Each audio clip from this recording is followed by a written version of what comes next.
दोस्तों, कैसे हैं आप। उम्मीद है कि आप अच्छे से होंगे, अच्छे से अपनी पढ़ाई और सेहत का ध्यान रख रहे होंगे। आज हिंदी का मॉडल पेपर यानी Allahabad High Court group C और डी हिंदी का मॉडल पेपर सॉल्व करेंगे।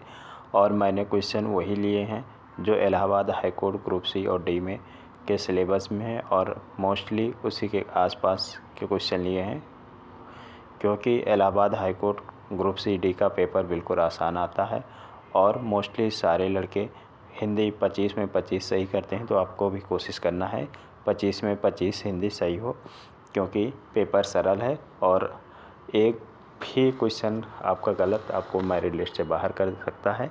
इसलिए ध्यान रखिएगा, हिंदी में 25 में 25 सही करना है। तो पहला क्वेश्चन क्या है, निम्न में से अंतस्थ व्यंजन कौन है। तो अंतस्थ व्यंजन आपको बताना है। ए ऑप्शन है गा, बी ऑप्शन है जा, सी ऑप्शन वाह और डी ऑप्शन है सा। तो पहले का आंसर बताइए, अंतस्थ व्यंजन कौन कौन से हैं। तो इसका आंसर हो जाएगा सी, यानी अंतस्थ व्यंजन कौन है, वाह जो है अंतस्थ व्यंजन है। व्यंजन हमारे कितने होते हैं, व्यंजन हमारे कुल जो व्यंजन होते हैं 52 होते हैं। कुल व्यंजन हमारे 52 होते हैं, जिनमें से 11 स्वर आ जाते हैं। 11 स्वर और 33 जो है व्यंजन हो जाते हैं। तो कुल मिला के व्यंजनों की संख्या कितनी हो जाती है, जो है 52 होती है। और का से लेकर मा तक के जो व्यंजन होते हैं इन्हें अंतस्थ व्यंजन कहते हैं। या रा लावा, या रा ला वा, या रा लावा जो होते हैं ये अंतस्थ व्यंजन होते हैं। और सा साहा यानी सा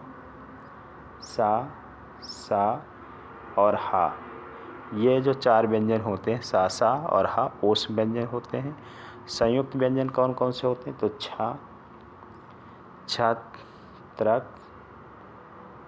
छत्रक ज्ञा और स्रा, ये जो होते हैं संयुक्त व्यंजन होते हैं। क्वेश्चन नंबर दूसरा लेते हैं। निम्न में से कौन सा अल्प प्राण व्यंजन है। तो अल्प प्राण व्यंजन आपको बताना है। मेरे चैनल को आप लाइक करिए, सब्सक्राइब करिए, कमेंट करिए। तो देखते हैं क्वेश्चन नंबर कौन सा है, दूसरा। क्वेश्चन नंबर दूसरा कह रहा है कि अल्प प्राण व्यंजन कौन सा है। ए ऑप्शन है खा, बी ऑप्शन है गा और सी ऑप्शन है घा और डी ऑप्शन है ढा। तो बताइए इसमें से अल्प प्राण व्यंजन कौन है। क्वेश्चन नंबर दूसरे का आंसर दीजिए। तो इसका आंसर हो जाएगा अल्प प्राण व्यंजन कौन कौन से होते हैं। तो अल्प प्राण व्यंजन इसमें हो जाएगा, देख लेते हैं अल्प प्राण व्यंजन। पहले इसका आंसर दीजिए फिर बताते हैं अल्प प्राण व्यंजन कौन से होते हैं। क्वेश्चन नंबर दूसरे का आंसर दीजिए। तो इसका आंसर हो जाएगा बी। क्वेश्चन नंबर दूसरे का आंसर हो जाएगा बी। अल्प प्राण व्यंजन कौन कौन से होते हैं, तो जैसे का है, का, खा, गा, घा और अंगा, ऐसे हमने इसमें से कॉलम बना दिए। तो जब पहला कॉलम होता है वो अल्प प्राण का होता है, यानी पहला कॉलम अल्प प्राण का, दूसरा कॉलम जो होता है महाप्राण, यानी पहला तीसरा जो होते हैं अल्प प्राण होते हैं, दूसरा और चौथा कॉलम जो होता है महाप्राण होता है। जो पांचवा होता है उसे नासिक बोलते हैं। और पहला और दूसरा इन्हें अघोष, पहला कॉलम और दूसरा कॉलम को अघोष व्यंजन भी बोलते हैं। दूसरे और चौथे जिसको अघोष बोलते हैं, अघोष बोलते हैं। और दूसरे और चौथे को सघोष बोलते हैं, इसको नासिक बोलते हैं। तो ये क्वेश्चन नंबर दूसरे में जानकारी थी। नेक्स्ट क्वेश्चन लेते हैं। संग्राम में उपसर्ग बताना है। क्वेश्चन नंबर तीसरे का में संग्राम में उपसर्ग बताना है। ए ऑप्शन है सन, बी ऑप्शन है सम, सी ऑप्शन है सा और डी ऑप्शन है संत। तो संग्राम में आप बताइए उपसर्ग कौन सा हो जाएगा। क्वेश्चन नंबर जो है तीसरा है, तीसरे का आंसर दीजिए। संग्राम में उपसर्ग कौन सा है ये आपको बताना है। तो संग्राम यानी संग्राम में जो हो जाएगा इसका आंसर हो जाएगा बी। थोड़ा सा इसमें हलंत लगा लीजिए, सन और ये माँ, तो इसका आंसर हो जाएगा बी। संग्राम में सम उपसर्ग है। उपसर्ग क्या होते हैं, उपसर्ग वे होते हैं जो शब्द के आगे जुड़ते हैं। जो शब्द के आगे जुड़ते हैं वो उपसर्ग कहलाते हैं। इसी तरह प्रत्यय क्या होते हैं, यानी शब्द के बाद में जुड़ने वाले जो होते हैं, जो शब्द के बाद में जुड़ते हैं उन्हें प्रत्यय कहते हैं। क्वेश्चन नंबर चौथा है, सावधानी में प्रत्यय है। सावधानी में कौन सा प्रत्यय है ये आपको बताना है। ए ऑप्शन है गी, बी ऑप्शन है धानी, सी ऑप्शन ई और डी ऑप्शन है आनी। तो सावधानी में आप प्रत्यय बताइए। और आप मेरे चैनल को सब्सक्राइब करिए, लाइक करिए, कमेंट करिए। क्वेश्चन नंबर चौथे का आंसर दीजिए, सावधानी में कौन सा प्रत्यय है। तो सावधानी में ई प्रत्यय है, बड़ी ई हो जाएगा, यानी आंसर हो जाएगा सी। नेक्स्ट क्वेश्चन लेते हैं, निम्नलिखित में से कौन सी भाववाचक संज्ञा है। आपको बताना है भाववाचक संज्ञा कौन सी है। ए ऑप्शन है भारत, बी ऑप्शन है लड़का, सी ऑप्शन है मित्रता और डी ऑप्शन है पेड़। तो बताइए क्वेश्चन नंबर 5वें का आंसर दीजिए। यानी आपको इसमें बताना है भाववाचक संज्ञा कौन सी है। तो इसका आंसर हो जाएगा, 5वें का आंसर हो जाएगा सी, यानी मित्रता जो होती है वो भाववाचक संज्ञा होती है, यानी फीलिंग जिसमें होती है वो मित्रता होती। संज्ञा संज्ञा संज्ञा के 5 भेद होते हैं, व्यक्तिवाचक संज्ञा, जातिवाचक संज्ञा यानी व्यक्तिवाचक संज्ञा, जातिवाचक संज्ञा और समूहवाचक संज्ञा, भाववाचक संज्ञा और एक पदार्थवाचक संज्ञा। पदार्थवाचक संज्ञा, व्यक्तिवाचक संज्ञा वो संज्ञा होती हैं जिनमें किसी व्यक्ति का बोध होता है, जैसे हिमालय है, भारत है, गंगा है, यमुना है। ये व्यक्ति विशेष पार्टिकुलर स्थान का बोध कराते हैं, तो ये व्यक्तिवाचक संज्ञा। जातिवाचक किसी कैटेगरी का बोध होता है तो उसे जातिवाचक कहते हैं, जैसे नदियाँ हैं और पर्वत हैं, ग्रह हैं, ये सब जातिवाचक संज्ञा। समूहवाचक कौन से होते हैं, जिसमें ग्रुप होता है, जैसे क्लास है, आर्मी है, पुलिस है, और ये सब समूहवाचक। पदार्थवाचक यानी मटेरियल नाउन, मटेरियल नाउन जैसे चांदी है, सोना है, तांबा है, ये पदार्थवाचक संज्ञा होते हैं। भाववाचक संज्ञा कौन सी होती है, जिसमें फीलिंग होती है, जैसे मित्रता। मित्रता जो है भाववाचक संज्ञा है। क्वेश्चन नंबर नेक्स्ट लेते हैं 6, गरीबों की सहायता करो। गरीब शब्द क्या है, आपको बताना है गरीबों की सहायता करो, इसमें गरीब शब्द क्या है। क्वेश्चन नंबर 6 का आंसर दीजिए। ए ऑप्शन विशेषण, बी ऑप्शन विशेष, सी ऑप्शन जातिवाचक संज्ञा, डी ऑप्शन है भाववाचक संज्ञा। तो क्वेश्चन नंबर 6 का आंसर दीजिए। इसका आंसर क्या हो जाएगा, गरीबों में गरीब शब्द क्या है, गरीबों की सहायता करो में गरीब जो शब्द है वो क्या है। तो गरीब एक वर्ग है, यानी उसकी एक कैटेगरी है, तो इसको होता है जाएगा आंसर सी। क्वेश्चन नंबर 6 का आंसर हो जाएगा सी। नेक्स्ट क्वेश्चन लेते हैं, क्वेश्चन नंबर 7, सर्वनाम आपको बताना है। क्वेश्चन नंबर 7 में आपको सर्वनाम बताना है। निम्न में से सर्वनाम शब्द कौन से। ए ऑप्शन है नींद, बी ऑप्शन है रोग, सी ऑप्शन है सफाई और डी ऑप्शन है कौन। तो आप बताइए इसमें सर्वनाम कौन सा हो जाएगा। क्वेश्चन नंबर कौन सा है, क्वेश्चन नंबर 7वां। आप बताइए सर्वनाम इसमें कौन सा है। क्वेश्चन नंबर 7वें का आंसर दीजिए और आप मेरे चैनल को लाइक करिए, सब्सक्राइब करिए, कमेंट करिए। देख लेते हैं क्वेश्चन नंबर 7वें का आंसर क्या हो जाएगा। तो क्वेश्चन नंबर 7वें का आंसर हो जाएगा डी, यानी कौन जो है एक सर्वनाम है और बाकी जो है सर्वनाम नहीं है। जैसे सर्वनाम हमारे कितने प्रकार के होते हैं, सर्वनाम हमारे 6 प्रकार के होते हैं। सर्वनाम क्या होते हैं, वे शब्द जो संज्ञा के स्थान पर प्रयोग होते हैं वो सर्वनाम होते हैं। पहला जो होता है पुरुषवाचक सर्वनाम के 3 भेद हो जाते हैं, जैसे उत्तम पुरुष, मध्यम पुरुष और अन्य पुरुष। फिर निश्चयवाचक सर्वनाम होता है। निश्चयवाचक सर्वनाम वो होते हैं जैसे यह वह, निश्चयवाचक सर्वनाम होता है। अनिश्चयवाचक सर्वनाम होता है एक अनिश्चयवाचक सर्वनाम वो होते हैं जैसे कोई, कौन, क्या, ये अनिश्चयवाचक सर्वनाम होते हैं। संबंधवाचक सर्वनाम होता है। संबंधवाचक सर्वनाम कौन होते हैं? जो किसी में संबंध बताते हैं, उन्हें संबंधवाचक सर्वनाम करते हैं। जैसे जैसा करोगे वैसा भरोगे, जैसा करोगे, जैसा और वैसा, जैसा वैसा, ये संबंधवाचक सर्वनाम है, जैसा और वैसा। और फिर प्रश्नवाचक सर्वनाम, ये कौन सा सर्वनाम है? कौन? प्रश्नवाचक सर्वनाम है। निजवाचक सर्वनाम, निजवाचक सर्वनाम में जिनमें निजता का बोध होता है वो निजवाचक सर्वनाम होते हैं। जैसे तुम अपना काम स्वयं कर लेना, तो ये निजवाचक सर्वनाम है। अगला क्वेश्चन लेते हैं, क्वेश्चन नंबर 8वां। कोई आ रहा है वाक्य में किस प्रकार का सर्वनाम है? क्वेश्चन नंबर 8वें का आंसर दीजिए। कोई आ रहा है कौन सा सर्वनाम है? ए ऑप्शन है अनिश्चयवाचक, बी ऑप्शन है निश्चयवाचक, और डी ऑप्शन संबंधवाचक, और सी ऑप्शन संबंधवाचक, और डी ऑप्शन है निश्चयवाचक। तो इसका आंसर दीजिए क्वेश्चन नंबर 8वें का। कोई आ रहा है, इसमें कौन सा संबंध को मतलब कौन सा सर्वनाम हो जाएगा? तो इसमें अनिश्चयवाचक सर्वनाम हो जाएगा। क्वेश्चन नंबर 8वें का आंसर हो जाएगा ए। नेक्स्ट क्वेश्चन लेते हैं। अधोलिखित में से कौन सा युग्म विशेषण नहीं है? तो इसमें जो विशेषण नहीं है वो बताना है आपको। जो दोनों युग में विशेषण नहीं है ये बताना है। जैसे छोटा बड़ा, हरा पीला, 2 3, राम लक्ष्मण। तो इसमें बताइएगा निम्न से कौन सा विशेषण नहीं है? जिसमें विशेषण नहीं है, क्वेश्चन नंबर 5वें का आंसर दीजिए। तो क्वेश्चन नंबर 5वें का आंसर हो जाएगा डी, यानी ये जो राम और लक्ष्मण है ये विशेषण नहीं है। बाकी सारे जो हैं छोटा बड़ा ये भी विशेषण है, और हरा पीला ये भी विशेषण है, 2 3 ये भी विशेषण हैं।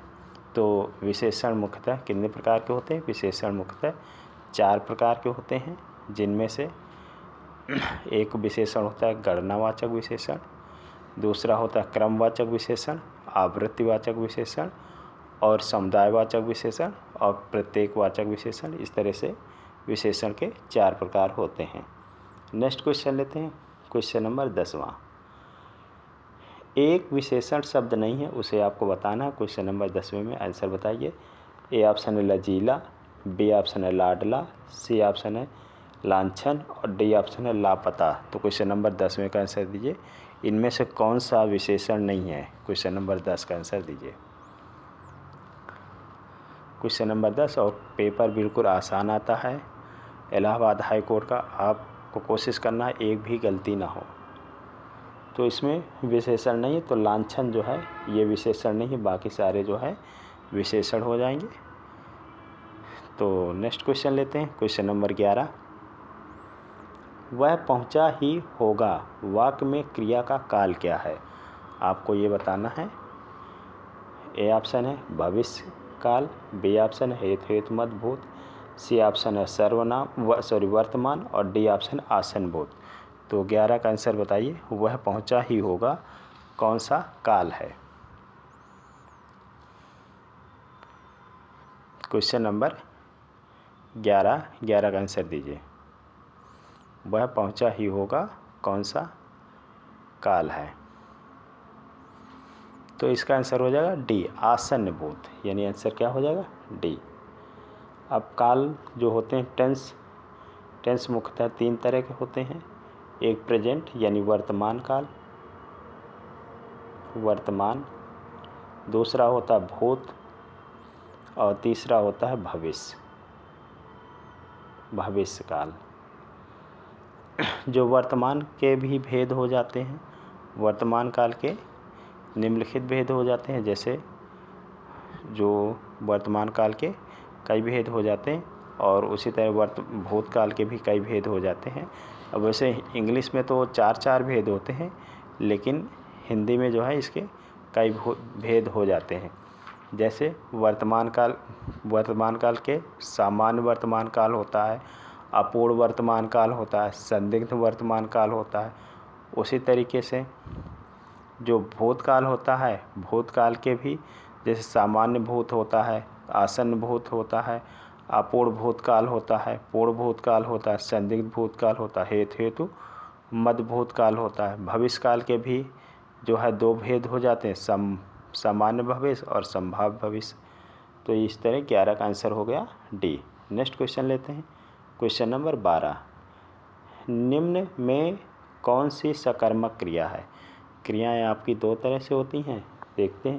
पहला ऑप्शन दौड़ना, बी ऑप्शन रूठना, सी ऑप्शन मुस्कुराना और डी ऑप्शन है पीना। तो बताइए क्वेश्चन नंबर 12 का आंसर दीजिए। इसमें से कौन सी सकर्मक क्रिया है? तो इसमें पीना जो है सकर्मक क्रिया है, बाकी अकर्मक क्रिया हो जाएगी। सकर्मक क्रिया क्या होती है? जिनमें कोई कर्म होता है, यानी जिस सेंटेंस में कौन क्या का जवाब मिल जाता है वो सकर्मक क्रिया होती है। जैसे क्या पीता है? तो पानी पीता है। कौन आता है? यानी कौन क्या का जवाब मिल जाए तो वहाँ सकर्मक क्रिया होती है, बाकी अकर्मक क्रिया होती है। अकर्मक क्रिया वो क्रिया होती है जिनमें कर्म नहीं पाया जाता। नेक्स्ट क्वेश्चन लेते हैं। शब्द अन्वय का संधिविच्छेद आपको बताना है। शब्द यानी अन्वय का संधिविच्छेद आपको बताना है। पहला ऑप्शन है अनुधन आय, बी ऑप्शन अनुधन आय, सी ऑप्शन अनुधन आय और बी और सी दोनों एक ही ऑप्शन हो गए, तो डी ऑप्शन जो है अनुधन आय। तो इसका आंसर दीजिए, इसमें कौन सा आंसर हो जाएगा? तो इसका आंसर पहले सुधार लेते हैं। यहाँ पर जो है ये इसमें छोटा आ और या कर लेते हैं बस। अब क्वेश्चन नंबर 13 का आंसर दीजिए। क्वेश्चन नंबर 13 का आंसर क्या हो जाएगा? तो इसका हो जाएगा बी ऑप्शन अनुधन आय। क्वेश्चन नंबर 13 का आंसर हो जाएगा बी। सॉरी क्वेश्चन नंबर 13 का आंसर बी नहीं, ए हो जाएगा। अन्वय में जो है कौन सा संधिविच्छेद है? तो ए ऑप्शन अनुधन आय। नेक्स्ट क्वेश्चन लेते हैं, क्वेश्चन नंबर 14। उच्चिष्ट का शुद्ध संधिविच्छेद है। उच्चिष्ट का शुद्ध संधिविच्छेद आपको बताना है। ए ऑप्शन उत्ताधन शिष्ट, बी ऑप्शन उत्तधन शिष्ट, सी ऑप्शन उत्तधन शिष्ट और डी ऑप्शन ऊधन शिष्ट। तो क्वेश्चन नंबर 5वें का आंसर दीजिए। तो इसका आंसर हो जाएगा यानी उत्तधन शिष्ट, यानी बी आंसर हो जाएगा। क्वेश्चन नंबर 14 का आंसर हो जाएगा बी। संधियाँ 3 तरह की होती हैं, एक होती है स्वर संधि, स्वर व्यंजन और विसर्ग। स्वर संधि, व्यंजन स्वर और विसर्ग संधि। स्वर संधि के कितने भेद हो जाते हैं? तो स्वर संधि के 5 भेद हो जाते हैं, जैसे दीर्घ संधि और वृद्धि संधि और गुण संधि, यड़ संधि और अयादि संधि। इस तरह से स्वर संधि के 5 भेद हो जाते हैं। नेक्स्ट क्वेश्चन लेते हैं। रिक्त स्थान को भरने के लिए उपयुक्त शब्द का चयन करें। तो इसमें बताना है आपको, इसका आंसर क्या हो जाएगा? साहित्य और जीवन का संबंध है। डैश के स्थान पर क्या भरा जाएगा? ए ऑप्शन है घोर, बी ऑप्शन है प्रगाढ़, सी ऑप्शन है मजबूत, डी ऑप्शन है पक्का। तो क्वेश्चन नंबर हम लोग 15 में पहुंच चुके हैं। 15 का आंसर दीजिए। जीवन और साहित्य और जीवन का प्रगाढ़ संबंध है, यानी आंसर हो जाएगा बी। नेक्स्ट क्वेश्चन लेते हैं। त्याग का विलोम आपको बताना है। त्याग शब्द का विलोम क्या हो जाएगा आपको बताना है। ए ऑप्शन है परित्याग, बी ऑप्शन है ग्रहण, सी ऑप्शन विग्रह और डी ऑप्शन अनिश्चय। तो क्वेश्चन नंबर 16 का आंसर बताइए क्या हो जाएगा। और आप मेरे चैनल को सब्सक्राइब करिए, लाइक करिए, कमेंट करिए। तो क्वेश्चन नंबर 16 का आंसर दीजिए। तो त्याग का जो विलोम हो जाएगा ग्रहण हो जाएगा। त्याग का अपोजिट ग्रहण। क्वेश्चन नंबर 17 लेते हैं। रिक्त स्थान को भरने के लिए उपयुक्त शब्द का चयन करें। दिल्ली से अनेक पत्रों और पत्रिकाओं का डैश होता है। ए ऑप्शन है निकलता है, बी ऑप्शन प्रकाशन, सी ऑप्शन बनना और डी ऑप्शन है निर्माण। तो क्वेश्चन नंबर 17 का आंसर दीजिए। तो क्वेश्चन नंबर 17 का आंसर हो जाएगा बी प्रकाशन होता है। पत्र और पत्रिकाओं का क्या होता है? प्रकाशन होता है। नेक्स्ट क्वेश्चन लेते हैं। नदी का पर्यायवाची शब्द है। नदी का आपको पर्यायवाची बताना है। ए ऑप्शन है तालाब, बी ऑप्शन तड़ाग, सी ऑप्शन सर और डी ऑप्शन निझरणी। तो क्वेश्चन नंबर 18 का बताइए क्या आंसर हो जाएगा। नदी का पर्यायवाची बताना है आपको। तो नदी का पर्यायवाची होता है डी, निझरणी। जैसे नदी के अन्य पर्यायवाची होते हैं तरनी, तरनी होता है, सरिता होता है नदी का पर्यायवाची, सरिता, और सरी होता है, सरिता, सरी। पयस्विनी होता है। ये जो होते हैं नदी के पर्यायवाची होते हैं। जैसे तलाक, तालाब किसका पर्यायवाची है? तालाब, तड़ाग का पर्यायवाची होता है। ये किसका होता है? तड़ाग। तड़ाग जो होता है तालाब का पर्यायवाची होता है। सर माने होता है ये जलाशय होता है, जलाशय, पोखरा, ये जो होते हैं इसके पर्यायवाची हैं। ये दोनों आपस में पर्यायवाची, ये जो है जलाशय का पर्यायवाची है सर।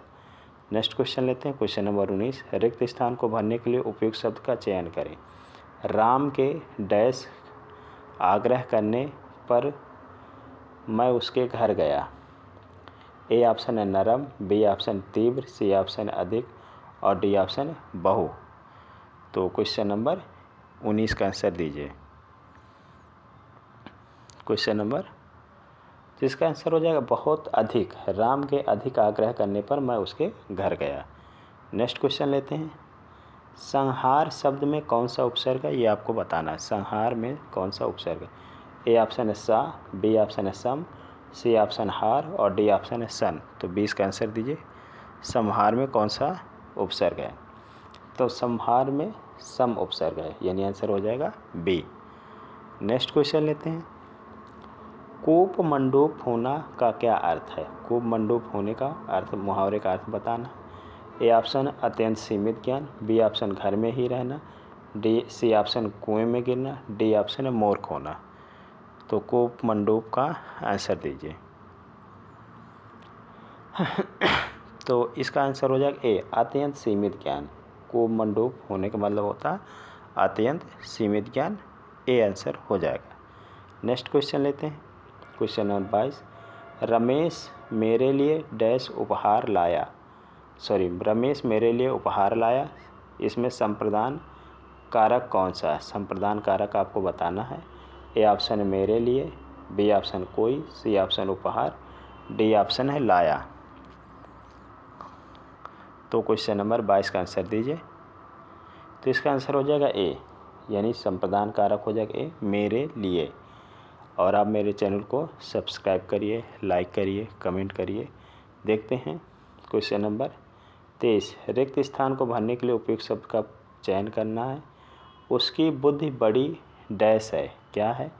ए ऑप्शन है विकृत, सी ऑप्शन विशाल, और बी ऑप्शन विशाल, सी ऑप्शन सूक्ष्म, और डी ऑप्शन बुद्धिमान। तो क्वेश्चन नंबर 23 का आंसर दीजिए। तो उसकी बुद्धि बड़ी सूक्ष्म है, यानी आंसर हो जाएगा बी। नेक्स्ट क्वेश्चन लेते हैं, क्वेश्चन नंबर 24। दिए गए वाक्य का वह भाग ज्ञात करें जिसमें कोई त्रुटि है, यानी जहाँ पे गलती है वो आपको बताना है। दुनिया में अनेक प्रकार के छल प्रपंचों का सूत्रपात हुई। कहाँ पे गलती है ये आपको बताना है। ए ऑप्शन है छल प्रपंचों का, बी ऑप्शन सूत्रपात हुई, सी ऑप्शन अनेक प्रकार, और डी ऑप्शन है दुनिया। तो क्वेश्चन नंबर 24 का आंसर दीजिए। तो यहाँ पर सूत्रपात हुई नहीं, यहाँ पर सूत्रपात हुआ होना चाहिए, आंसर हो जाएगा बी। नेक्स्ट क्वेश्चन लेते हैं। जिसे कठिनाई से जीता जा सके उसके लिए उपयुक्त शब्द क्या होगा? ए ऑप्शन है दुर्जय, बी ऑप्शन विजित, सी ऑप्शन अज्ञेय, और डी ऑप्शन अजय। तो क्वेश्चन नंबर 25 का आंसर दीजिए। तो 25 का आंसर हो जाएगा ए, यानी आंसर हो जाएगा दुर्जय। आप सावधानी से पेपर सॉल्व करिएगा, क्वेश्चन करिएगा, हिंदी में कोई गलती ना हो, 25 में 25 सही हो। और ये अपनी गलतियां सुधारा जा सकता है बस प्रैक्टिस करके, तो आप प्रैक्टिस करते रहिएगा। ठीक है, आज यहीं तक वीडियो हो गया। धन्यवाद, नमस्कार। मेरे चैनल को लाइक करिए, सब्सक्राइब करिए, कमेंट करिए। धन्यवाद।